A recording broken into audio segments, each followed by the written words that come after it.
Psalm 133 verse 1. Mga awit, 133. How good and pleasant it is when God's people live together in unity. It is good and pleasant when God's people, when families, when friends, when neighbors live together in peace. Mahirap pagka ang mga tao ay magkakalayo ang loob, magkakagalit, hindi nag-uusap-usap, lalo kung mag-asawa, lalo kung nasa isang pamilya, o kaya magkakasama sa trabaho at lalo sa church. Broken relationships. Mga bagay na dapat ay isuko sa Panginoon upang maayos at ang buhay lalong tumiwasay. Panginoon, kayo po ang mangusap sa amin. Turuan nyo kami ng may kapangyarihan. Akayin nyo kami sa buhay na maayos, matuwid, matiwasay at payapa. Buksan nyo po ang aming isip. Lalo nyo pang ipaalam yung alam na namin at yung hindi namin alam, ibunyag nyo at ituro. Nang sa gayon, yung magandang kalooban nyo ang maghari sa aming buhay. Be our preacher, be our teacher. We seek you, Father, in the name of your Son, Jesus. By a lot of mishandling, relationships could be stressed or broken, destroyed. Pagka ang mga relasyon na hindi maganda, mayroong namamagitan na hiya o kaya asiwa. Minsan, there are walls. There's a distance between people. O kaya, mas masahol, mayroong pagkakagalit, away, mga siraan, sakitan. Lahat ng ito, hindi mabuti kanino man. How to handle endangered relationships? Mga relasyon na nagkakaroon ng lamat, nababasag, at kuminsan na nagkakadurog-durog. When a relationship is stressed or damaged, do not worsen the damage. Pagka nagkasigawan na, tigil na, huwag nang palalain. Pag nagkasagutan, huwag nang habaan. Contain, stop the damage. And do not complicate the situation. Kung mayroong naging isang problema, pag-usapan na yun lang, huwag na umungkat na iba pang bagay, huwag nang halukayin na ibang bagay, huwag dagdagan, huwag palalain. At dapat ang mga tao, pag nagsimulang magsabi ng masakit o nakapanakit ng kalooban, lalo ng katawan ng kapwa, dapat ang isipin agad, ceasefire. Lalo kung ang iyong katalo ay asawa, anak, magulang, kapatid, kasambahay, kaibigan, kapatid sa pananampalataya, dapat ceasefire agad.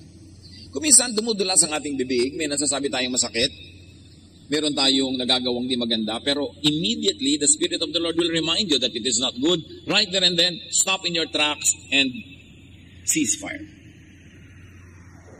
Even in mid-sentence, you can stop speaking if you know that what you're saying is not good, not edifying, not kind, not loving. Un-Jesus, stop. Pag tayo may sinasabi na hindi maganda, lalo't nakakasakit sa kapwa, at bigla tayong tumigil in mid-sentence, ibig sabihin nun, ayaw nating palalain, nabigla tayo, yes, pero ayaw na nating ituloy, at ma-appreciate yun ng ating sino mang katalo. Masasabi niyang tumigil siya sa pagsasalita, ibig sabihin, ayaw na niyang ituloy pa na makapanakit. Ibig sabihin, mahalaga ako sa kanya, mahalaga ang aming relasyon sa kanya. I will appreciate na kahit nasimulan na niya ang isang sentence na hindi maganda, at least hindi na niya tinapos. And that's already a sign that you would like to make peace. Proverbs 17:11, starting a quarrel is like reaching a dam. So drop the matter before a dispute breaks out. Yung dam, alam natin, pag nasimulan yan mag-crack, hindi titigil yan hanggang hindi gumuguho. At lahat ng laman na tubig ay tumapo na. Ganon din ang away. Pag nasimulan, mahirap pigilin. Kaya wag na lang simulan. At kung nasimulan na, itigil agad. Pagka ang ating katalo, kasigawan, ay lalo't mahal natin sa buhay o nagmamahal sa atin, ang dapat laging isipin ng mga anak ng Diyos, stop. Tumigil. Stop agad. Pagka meron tayong nasabi, may sasabihin pa tayo, may ibubulalas pa, pero alam mo, hindi ito magdudulot ng mabuti, stop. Lagi niyong sabihin yun, stop. It's a very decent thing, very godly thing to do, to stop. Pero sabihin na iba, pero marami po talaga akong gustong sabihin, dapat malaman niya. Pero galit na galit ka ngayon, stop.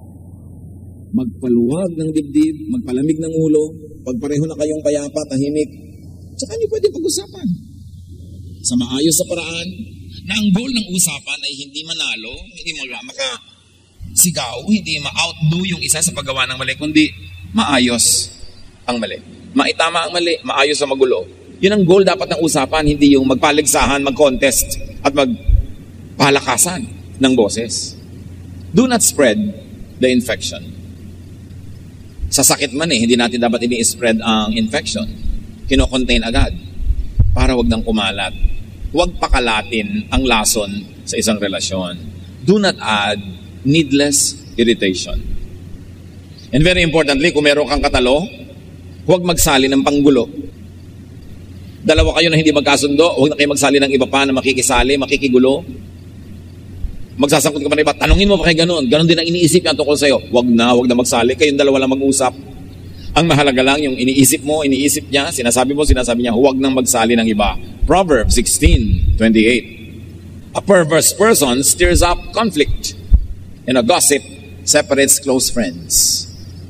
Pag mayroong third party sa usapan, gumugulo, complicate, lalong humihirap ayusin ang hidwaan. At pag meron tayong di pagkakaunawaan, do not needlessly talk about it with third parties.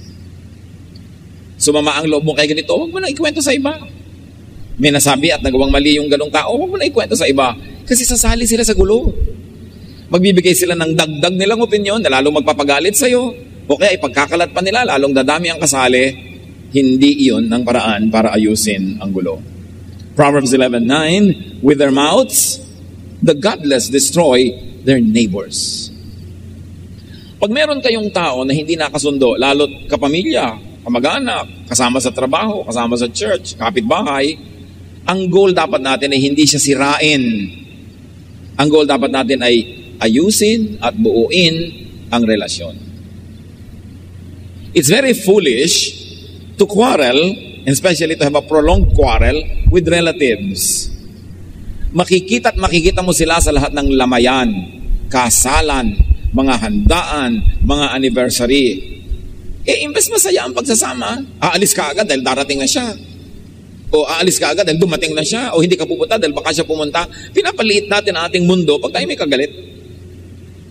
Kaya napakalaking kahangalan na makipag-away sa kamag-anak. Dahil alam naman natin, hindi naman naiiwasan ang kamag-anak sa buhay nating ito. Huwag na lang. It's not worth it. And whoever wins an argument usually loses a friend. Pag nanalo ka sa pagsigaw, sa pangangatwiran, nanalo ka sa pagduro-duro ng kapwa, yun lang moment na yun mukha kang panalo. Pero all your life, you're a loser because you lose a friend. You lose a relative, and that is a great loss. Pag meron tayong pinag-awayan, do not dig the past. May nagawa siyang mali ngayon, yun lang ang pag-usapan para maituwid. Huwag nang ungkatin ang mga nagawa niyang mali last year, 10 years ago, 30 years ago. Tapos na yun. Ang mga anak ng Diyos, ang mga taong matalinong gustong mag-move on, yung mga masasakit, mapapait, pinapatawad na, kinakalimutan na. At kung nakakaroon ulit ng bagong iritasyon, hindi na yun binubuhay pang muli.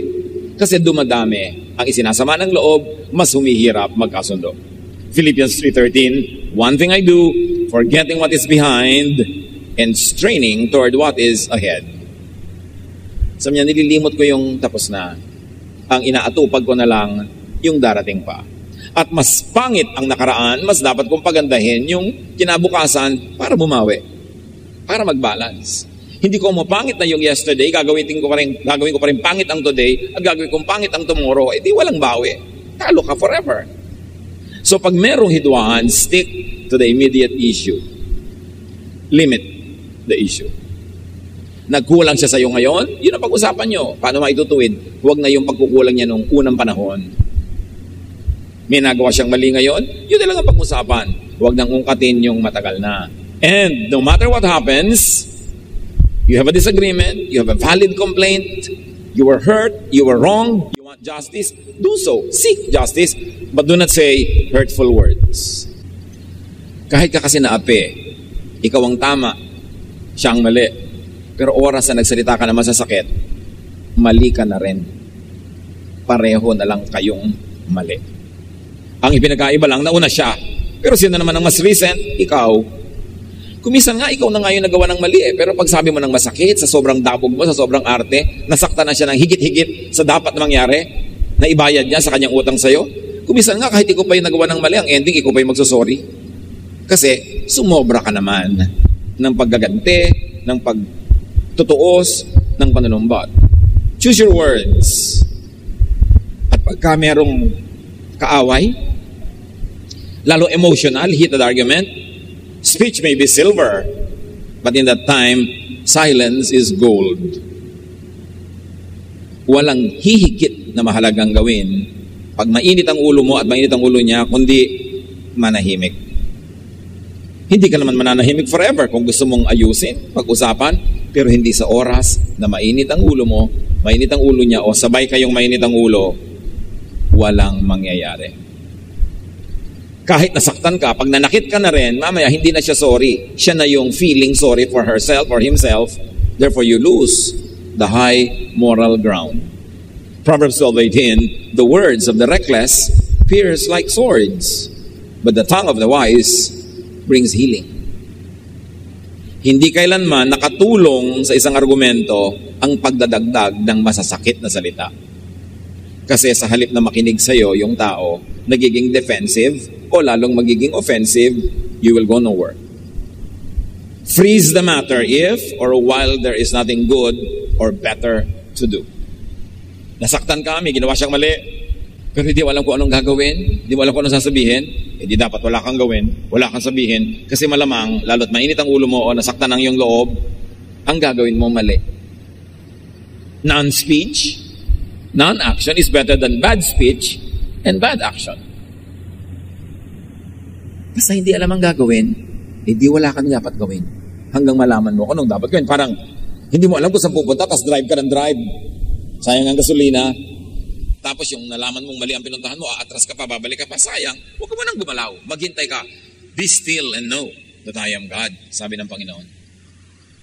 And when a relationship is stressed or damaged, do not needlessly or impulsively cut communication lines. Iwasan natin yung sobrang bugso ng damdamin na pag bigla tayong nagalit, pagbabagsak agad natin ang telepono. Babalibag natin yung pinto sa pagsasara. O bigla kang unfriend o block. Huwag gawin yan. At lalong-lalo, huwag magpalayas. Lumayas ka. Galit na galit ka kasi, lumayas ka. Lumayas nga. Tapos bukas na may miss mo na, hindi mo nang malaman kung paano pababalikin. Ang mabuti pa kung talagang hindi mo matiis, ikaw ang lumayas, ikaw ang tumalikod, ikaw ang umalis. Kasi pag gusto mo bumalik, ikaw ang may pasya, di bumalik ka. Pero yung pinalayas mo, paano yun babalik? Kung hindi siya kusang babalik. Do not weaken yourself by being too emotional at masyadong madrama. Ang nananalo sa ganitong mga bagay yung mapasensya. Yung marunong maghintay at magtiis sa mandali. Proverbs 19:11, a person's wisdom yields patience. It is to one's glory to overlook an offense. Parang normal na magalit kung dapat magalit. Pero dapat ka nang nagalit. Hindi ka nagalit. That is to your glory. And very especially to God's glory. At kailangan, huwag ka magsasara. Nagalit ka doon sa boyfriend mo, tinapon mo na agad ang engagement ring sa kanal. Tapos bukas, kinakapakapa mo yung buong kanal, kakahanap ko na engagement ring na napunta sa kanal. Kasi bugso lang yan ang damdamin Nagbabago din naman ang isip ng tao pag lumamig. So habang mainit ang ulo, wala kang dapat gawin. Huwag ka muna magpilas-pilas ng litrato. Huwag ka muna mag-delete-delete ng mga kung ano-ano sa yung photo album dahil baka mamaya hanap ka ng hanap kung paano mo ibabalik. Huwag kang gumawa ng anuman pag galit na galit ka. Do not burn the bridge over which you two must pass. So ang taong maka-Diyos, or at least ang taong matalino, pagka siya'y nagalit at meron siyang gustong sabihin, meron siyang gustong gawin, magdabog, ang dapat niyang laging sasabihin sa sarili, stop. Tigil. Tumigil ka. Sa sarili mo, tumigil ka. Wala kang dapat gawin. Baka magsisi ka. When a situation is very hard, very difficult, you have no clear guidance as to how to proceed, freeze. Parang ulam, hindi mo pa maluto ngayon, hindi mo pa alam ang gagawin, lagay mo sa freezer, saka mo na harapin pag may oras ka na. At pagkating-kati ang iyong dila, na magsalita, manglait, mangmaliit, shut up. You will be glad you did. Ang hirap-hirap yata nung may sinabi ka, tapos mamaya sabi mo, sorry ho. Mahirap yun. Buti pa, huwag na lang sabihin. Keep your words nice and sweet. You don't know when you have to eat them. Very bitter, very ugly ang iyong word. Mamaya kakainin mo, mahirap lulunin. Buti pa, manahimik. And when you stop, you freeze, you shut up, you are telling the other person that that person or your relationship with that person is more important to you than your terrible feelings right now. That you're able to shut up, to freeze, and to stop. Dahil mas mahalaga sa'yo yung tao na kaharap mo o yung relasyon yung dalawa. Magpalamig ng ulo. Ang taong mainit ang ulo ay nababaliw kahit sumandali. Yung tinatawag nilang temporary madness. At sa temporary madness na yan, ang tao ay nakakapatay, nakakasakit ng damdamin, nakakapanira ng relasyon na kumisan buong buhay pinagbabayaran. Huwag magpadala sa silakbo ng damdamin. And when the communication is bad, when the relationship is bad, and this person is important to you, improve the dynamics. Improve the communication, improve the interaction. Pag nag-uusap na kayo tapos hindi na maganda ang takbo, answer and speak gently. Ang tunay na panalo ay yung natatanggal mo ang galit ng iyong kaharap dahil mahinahon ka. Pero kung dahil sa silakbo ng iyong damdamin ay lalo mo siyang nagalit, talo ka. Because when you anger people, you empower them. Ang sino mang galitin mo ay binibigyan mo ng lakas na gagamitin niya laban sa'yo. So, ang tunay na panalo ay yung galit na galit, napahupa mo loob, panalo ka.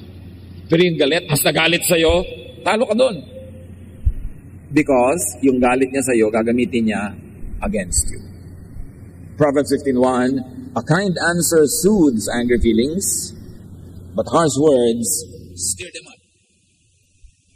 Nagsalita siya, may ginawa siyang hindi maganda, ang sagot mo ay pwedeng maging fuel na ibinuhos mo sa kanyang apoy, lalong nagagablab, o ang sagot mo ay pwedeng maging malamig na tubig na ibinuhos mo sa kanyang apoy, na apula ang apoy, na wala. So anong isasagot mo? Paano ka sasagot? Kahit galit na galit ang tao, pag ang sagot mo banayad, bigla mo siyang i-disempower, matatanggal ang galit niya. Kung sincere ka, at hindi ka nagbabait-baitan lang, yung talagang banayad ang sagot mo, mawalan sa talaga ng lakas. Galit na galit ka, mali ka. Pasensya ka na, talagang medyo mahina kasi ang IQ ko. And especially kung totoo ka, hindi siya magagalit sa'yo. Pero kung bakit? Ikaw, mali ka rin. Magsusundutan na kayo, mag-espadahan na kayo, patayan kayo. Mag-asawa kayo. Magkapatid kayo. Anong panalo niyo nun? Talo kayo pareho. Pag merong kahidwaan, keep your doors open. Hindi mo siya kailangan imbitahin, pero nakabukas ang pinto, alam niya, pag gusto niyang pumasok, pwede. Create a climate of non-aggression, a climate of peace, where it is possible to mend fences. Nagtalo kayo, pero doon ka nakaupo sa sala, para kung gusto niyang kausapin, ibig sabihin, nandun ka lang, pwede. Hindi nagkulong ka na kung saan, lumayas ka, pupunta ka sa malayo, ibig sabihin, ayaw mo makipag-usap. Lalo mag-asawa kayo, uuwi ka rin naman after 2 days. Ipagpalagay ng naka 2 weeks ka, uuwi ka rin eh. At lalo kung hindi ka sinundo, gagapang-gapang ka ngayon pa uwi. Uuwi ka rin naman, huwag ka na maglayas. Huwag nang palalain. Ngayon kung maglayas ka forever, walang uwian. Pero kung nag-iinarte ka lang, huwag na. Mahirapan lang kayo pareho. Maybe a little distance para lang yung sama ng loob mo huwag mo maibuntod sa kanya. Pwedeng mag-distance ng konti, pero maglalayas-layas ka pa, magbabalot-balot ka pa. Meron nga mga asawa dyan, nakakalimang layas na nakakalimang balik na rin. Hindi na effective. Tuwan-tuwa pa yung nilayasan, ay salamat, tahimik ngayon dito, lumayas ang asawa ko. Di wala ka na-achieve na mabuti. Ayusin. And do not express anger with impulsive words, with violent or rude action. At kung kayo, may konti ng edad, please, huwag na magdabog. Hindi bagay sa taong may edad na Yung dadabog pa. Hindi mo ba kayang ipabatid sa kanya yung unhappiness mo sa banayad na paraan? Kailangan mo talagang ihampas yung pinto, sipain yung pusa, ibagsak yung tasa, basagin ang lahat. It's a very, very immature way to express an emotion. Mas napipigil mo ang silakbo, mas nakokontrol mo ang outcome ng usapan. So express anger in the most dignified way, and that is through silence. Yung paggalit na galit ka na, tatahimik ka lang. Ang class! Di ba? Kasi binabalibag mo yung bahay, tinatagal mo yung bubong, sinusunog mo yung bahay ng aso, sinisipa mo lahat ng nakasalubong mo. Parang hindi dignified. Pero yung mga kasambahay mo, kamag-anak mo, kaibigan mo, alam nila pag tumahimik ka na, galit ka na, tatahimik din sila. At pag pareho kayong tahimik, you create a climate where you can talk calmly, peacefully, para yung good resolution maabot, hindi yung nag-worsen. So articulate anger with constructive words. Hindi mo dapat sabihin na ikaw talagang laging mali ang ginagawa mo. Pwede mo na sabihin, alam mo, hindi ko nagustuhan yung ginawa mo kahapon. Gusto ko yung ginawa mo last week. Gusto ko yung ginawa mo last month. Pero yung ginawa mo kahapon, hindi ko gusto. Pati mapag-uusapan nyo kasi yung kahapon lang na dinidiscuss mo at sinasabi mo rin namang may nagagawa rin siyang mabuti. Hindi generalize mo na talagang ikaw wala kang ginagawang mabuti. Mag-aaway na kayo kasi defensive na siya. Limit the scope of the topic. At kung sasabihin, anak, ayaw na ayaw ko talaga sa'yo. Pwede mo sabihin, anak, ayaw na ayaw ko sa ginagawa mo na pinag-aalala mo ko dahil pag namamotorsiklo ka, tumatayo ka pa, may pinapaikot ka pang platito sa mga daliri mo, hindi ka naman sirkero from China. Nagwo-worry ako. O di alam niya, yun lang ang problema. Hindi sabihin, wala ka nang ginawang mabuti. Generalize ka. Yung tao, nagiging defensive. Articulate with constructive words and without making the other person angry too. Pag galit kayo, at yung kausap nyo, nagalit nyo rin, talo kayo. Kasi walang taong galit na nakikinig. Ang taong galit, ang number one niyang impulse, self-protection. Ipoprotect niya ang sarili niya sa sinasabi niyo, wala siyang tatanggapin. O kaya, babalik na niya kayong aatakihin niya para tumigil kayo ng kaatake sa kanya. So pag nagalit niyo ang kausap, walang mabuting mararating. Talk to people, talk about your problem, talk about your concerns to win, not to lose. And the only way to win over an enemy is to turn him into a friend. Ang tunay na pananalo lang pag meron kang katalo, yung naunawaan niya ang point mo at nagbago siya, nag-improve siya, masaya ka. Pero pag nagalit mo siya, hindi ka winner. Huwag sumigaw pag merong kausap kasi walang nakikinig sa sumisigaw. Mamamalat ka, mapapaos ka, but you achieve nothing. And very importantly, pagkapareho na kayo nagkakasamaan ng loob, send peace feelers. Send ambassadors. Very effective, send offerings. Regaluhan mo. Padalan mo na isang bagay na alam mong gusto niya at alam niyang sincere ka. Hindi ka lang namumuliti ka, it will always work. Nagtampo sa iyong biyanan mo, padalan mo ng bagong refrigerator. Ayaw pa, padalan mo ng kotse. Diba? Ayaw pa, i-manicure mo, i-pedicure mo. Lulubag din yun. Pero yung chichisbis-bis sa kapitbahay, yung kapitbahay makakarating sa kanya, lalala ang gulo. Philippians 4:2-3, you belong to the Lord, so I beg you to stop arguing with each other. And my true partner, I ask you to help them. May mga nag-aaway. Sabi ng writer, kayong dalawa nag-aaway, nasa Panginoon kayo, tumigil kayo. At kayo naman, mga partner ko, mga kapatid natin, tulungan nyo yung dalawa nag-aaway, pagkasunduin nyo. Pagsasali tayo sa away, dapat ang naging contribution natin, nagkasundo sila, hindi lalong nag-away. Be an ambassador of peace. Mga nanay, nagtatampo ang mga anak nyo kay tatay, speak for the tatay. Alam nyo anak, ang tatay nyo, ganito lang naman pero mahal na mahal ganyan ang tatay nyo, itong ginagawa ng tatay nyo sa inyo, bla bla bla. Hindi yung kakampihan mo pa yung anak mo. Pagka may reklamo si A kay B, sabi mo, alam mo, may point ka rin na sumama ang loob kay A, pero hindi naman siya all bad, ha? May ginagawa nga siyang mabuti sa'yo. Yung iba doon, alam mo, yung iba hindi mo alam. So, ipapaalam ko sa'yo para malaman mong marami siyang mabuting hangarin para sa'yo. Pag may nagsusumbong sa atin, dapat pag alis nila, ang daladala nila is goodwill, peace of mind, and better understanding of the person they are angry with. Hindi yung lalo nating nasulsulan. Be an agent of God, not an agent of Satan. At kung may galit sa atin, mga kapatid, hanggang kaya nyo, ibigay nyo ang gusto. Ibigay nyo ang ibig. Kaya nga sabi ni Jesus, hinihingi niya ang inyong jacket, ibigay nyo na rin yung kamiseta nyo. Pinaglalakad ka ng 1 mile, 2 miles ang lakarin nyo, kay kaliligaya niya. Give them what they want. Habang kaya nyo. Lalo sa mga magkakapatid, nag-aagaw-agawan sa mana. Sige na, hayaan mo siya makalabang ng konti. Kung dahil lang doon, mag-aaway-away kayo. Hanggang yung mga pamangkin, mga pinsan, mag-aaway-away sa next generation. Dahil lang sa konting lupa sa kuko. Hayaan mo na, kanya na. Para tahimik. Proverbs 25:21, if your enemy is hungry, give him food to eat. If he is thirsty, give him water to drink. Pag may kaaway ka at may sakit, dalawin mo. Sigurado ang pupuntahan ng relasyon nyo, peace. Biglang nasunugan, padalan mo ng mga gamit. Dahil ang paggawa ng mabuti, nagtatagumpayan. Hindi yung kaaway mo, nadapa na, pagtatawanan mo, lalo magagalit. Makaka-recover din naman yun Alam nyo ba, na pagka ang kaaway natin, yung taong hindi nice sa atin, biglang nagkaroon ng setback, nagkasakit, nawala ng pera, nabigo, napahiya, it is the best time for you to be nice to them. Because that's the time they need kindness, they need goodness. And when you come into their lives in those weak moments, you would have made a bridge towards friendship. Huwag niyong ipagbubunyi ang kabiguan at kasakitan ng iba. Yun ang time to be good. Pagka ang tao, maaliwalas ang buhay, mariwasa, malusog, ginawa niyo ng mabuti, na-appreciate niya yun, 10 points.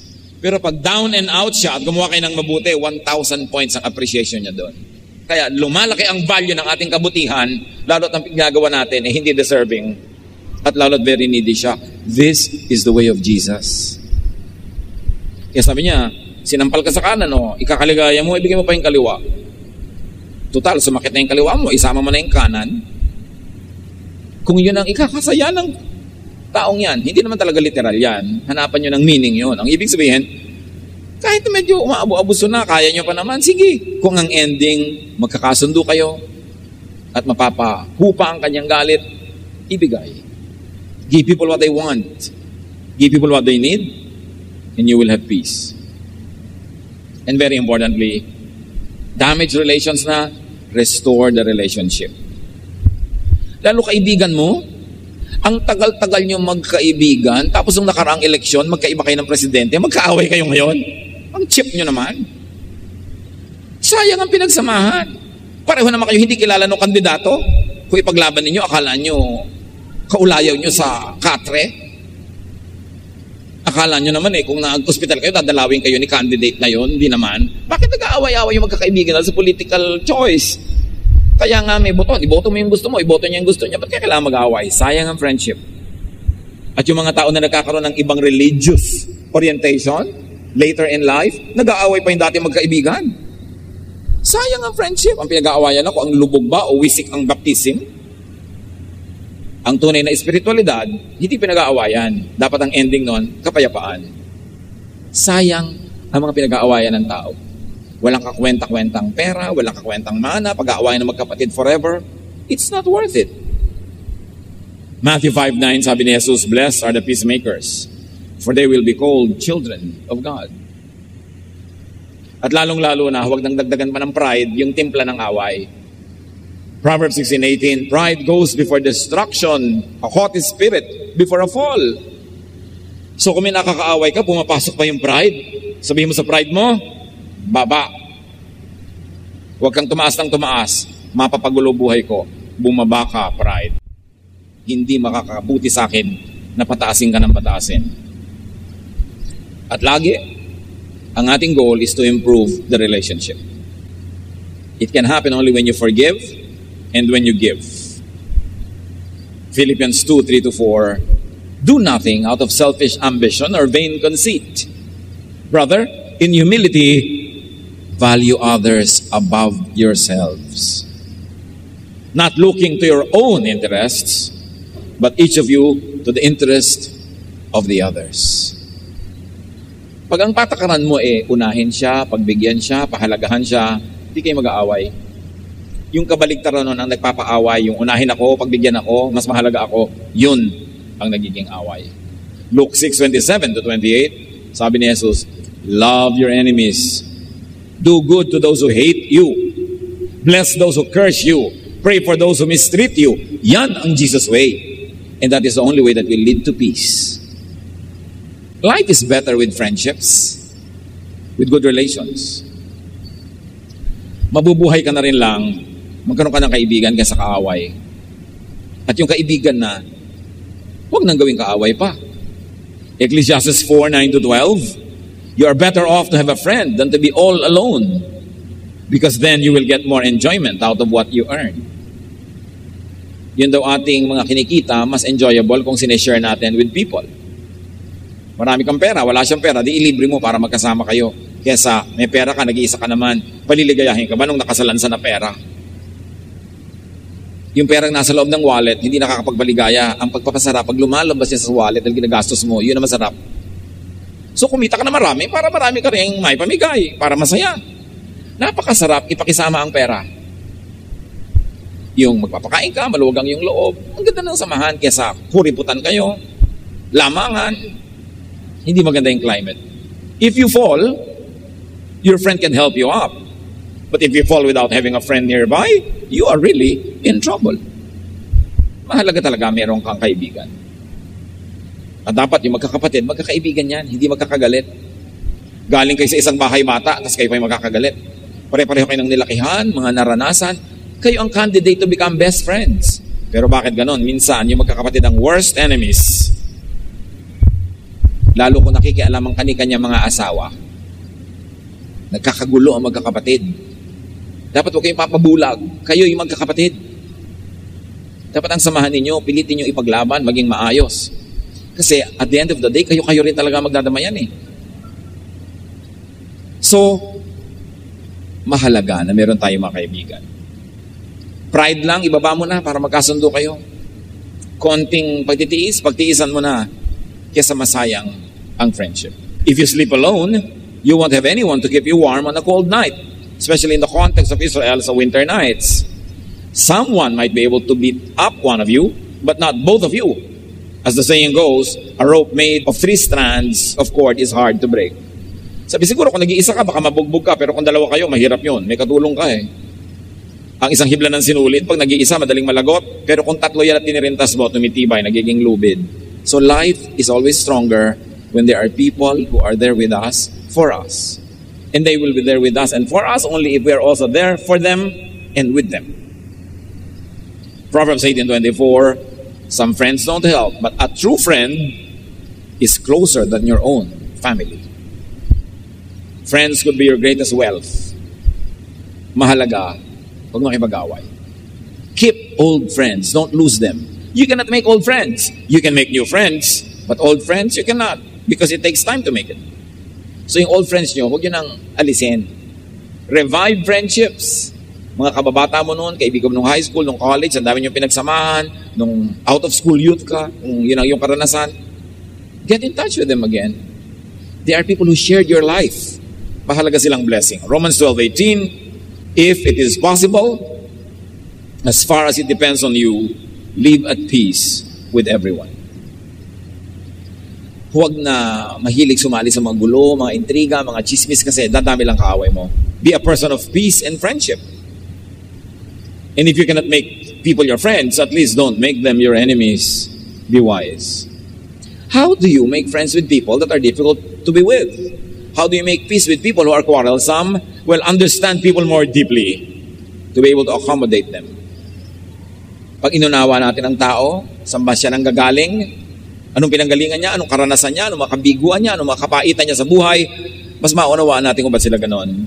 At ang pag-unawa sa kapwa ang simula ng pagtanggap sa kanila.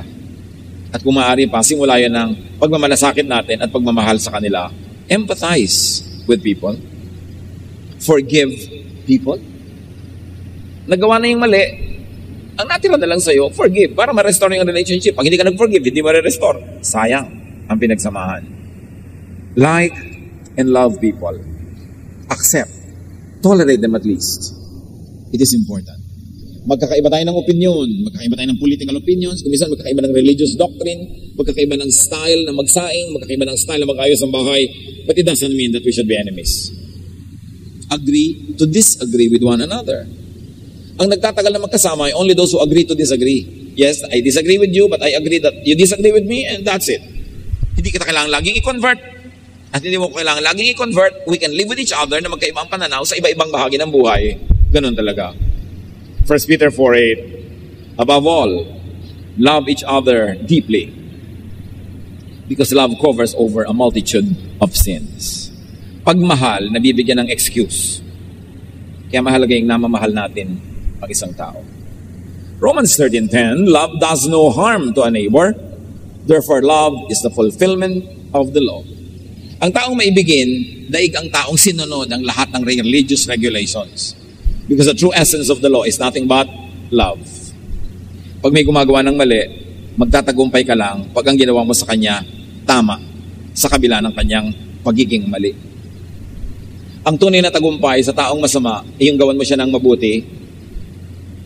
Dahil ang reaction lang niya ay, number one, gumawa pa rin ng masama, pero nanalo ka pa rin kasi ginawa mo mabuti eh. Hindi ka nadamay, hindi ka naging tulad niya. Or, tumigil siya ng paggawa ng masama dahil mabuti ang ginawa mo, di panalo ka noon. Or, sinuklian ka pa niya ng mabuti dahil mabuti ka, panalo ka. Ano man ang mangyari, basta mabuti ang ginawa mo, panalo ka.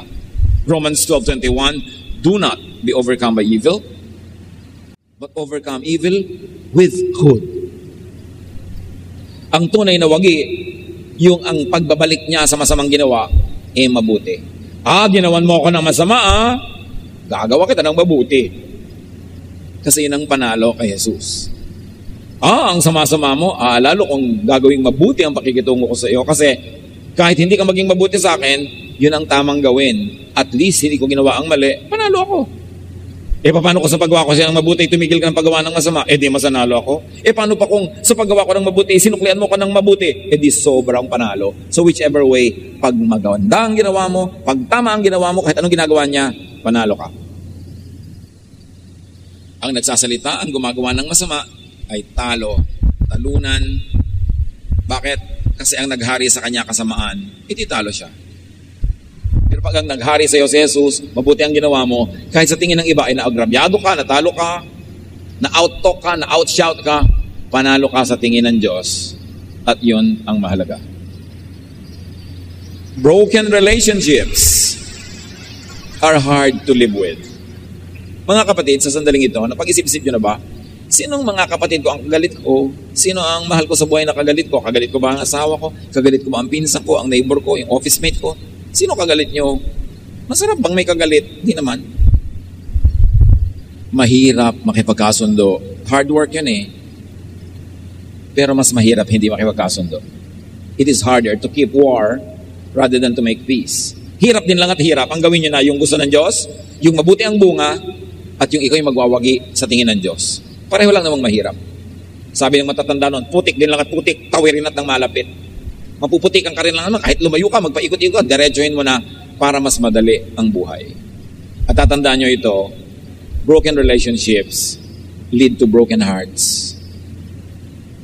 Or yung baligtad, broken hearts lead to broken relationships. Ganyan siya, nangaaway, mahirap kasama, mahirap kasundo, kasi broken siya.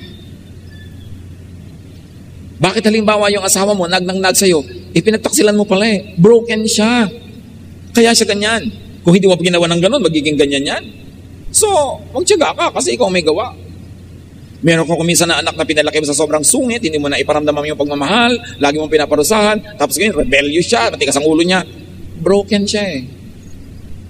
Tayo mga kapatid, gumagawa lang tayo ng nakakasakit sa kapwa at nakakasira sa sarili kasi meron tayong inner brokenness.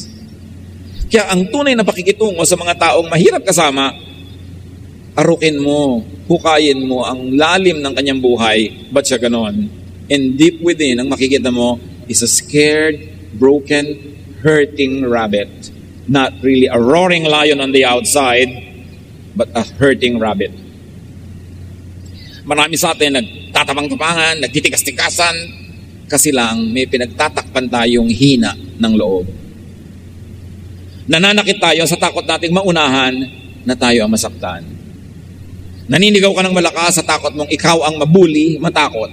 So, behind a bully, behind a person who's difficult to be with, behind a nagging husband or wife, behind a pasaway na anak, could be a broken heart. At magkakaroon lang tayo ng malalim na solusyon kung yung broken heart ang i-address natin. And you know how a broken heart heals. It's only with the love of God. Kaya si Jesus, ang solusyon niya, unloving siya. Ang isagot mo, love. Yun ang tama. Unloving na siya, unloving ka pa rin, pareho kayo magiging hateful. Nobody wins. Restore your broken heart, if that is the heart that is broken around. Dali niyo sa Panginoon, forgive people, and move on.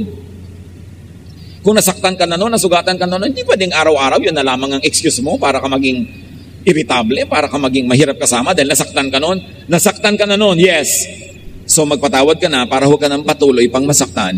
Kasi minsan ka lang nasaktan, pero ito yung inaalala mo, ito yung inuungkat mo, nasasaktan ka uli. E di, nadodoble-doble yung sakit.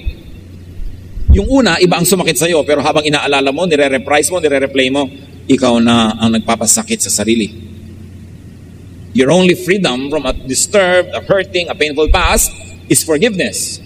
Because when you forgive, you heal, and you move on, you benefit. Try not to forgive. Try to be always bitter. Magalit ka, kung lumikha ka ng lahat ng gulo, edi ikaw din ang lugi. Forgiveness is the way to healing. So if you have to forgive yourself, you have to forgive others, so you can be much more peaceful, you can be more relaxed, and you can be nicer to be with. Pero tandaan nyo, pag may tao ang hirap kasama, survivor siguro yon, trying to survive. So imbes na mainis kayo, magalit kayo, reach out with the love of Jesus. Love always wins. Only it takes time. Bad words, bad actions of people, most of the time are cries for help. Masama ang korte ng bunganga niya kasi masama ang korte ng puso niya ngayon dahil siguro siya ay sugatan. Pag ang tao ay laging galit, laging nangaaway, it's a cry for help. It means they need help. There is something they want or need that is not in their lives. And if you could be an instrument of God to bring it to their lives, acceptance, peace, love, understanding, then you become an agent of healing. You become a peacemaker. You become a soldier of the Lord. Help others. And if it's you who need it, get help. Fighting and quarreling people are just trying to cope. Probably they are just trying to survive. Kaya sila ganon. Understand. Umunawa. At kung ikaw yung hindi nauunawaan, ipaliwanag mo sa maganda at malinaw na paraan kung ba't ka nagkakaganyan. Huwag mong daanin sa pagiging pasaway. Huwag mong daanin sa pagiging rebellious. Huwag mong daanin sa pagiging mahirap kasama. Kasi hindi ka maintindihan. Ipaunawa mo kung anong nararamdaman mo para matulungan ka talaga. At nang sa gayon, magkaroon ng mas payapang buhay. Yes, there is eternity. But on this earth, you live only once. Life is short. And it becomes even much worse kung may mga kaaway tayo. Kung mahal natin sa buhay at mahal tayo, be at peace with people around you. Dear Lord, teach us, Lord. Kung kami palaaway, ituro mo sa amin yung ways of peace. Kung kami yung laging inaaway, ginugulo, turuan mo kami to be loving and understanding. At nang sa ganon, ang magwagi kayo, hindi si Satan. Ang manalo is the way of God, not the way of the devil. Make us agents and instruments of peace. Pagbulay-bulayan natin ang kahulugan ng mga ito sa ating mga personal na buhay, manatili sa presensya ng Panginoon, manahimik sa mandali, and hear the voice of God as the Spirit helps us to apply this in our personal lives.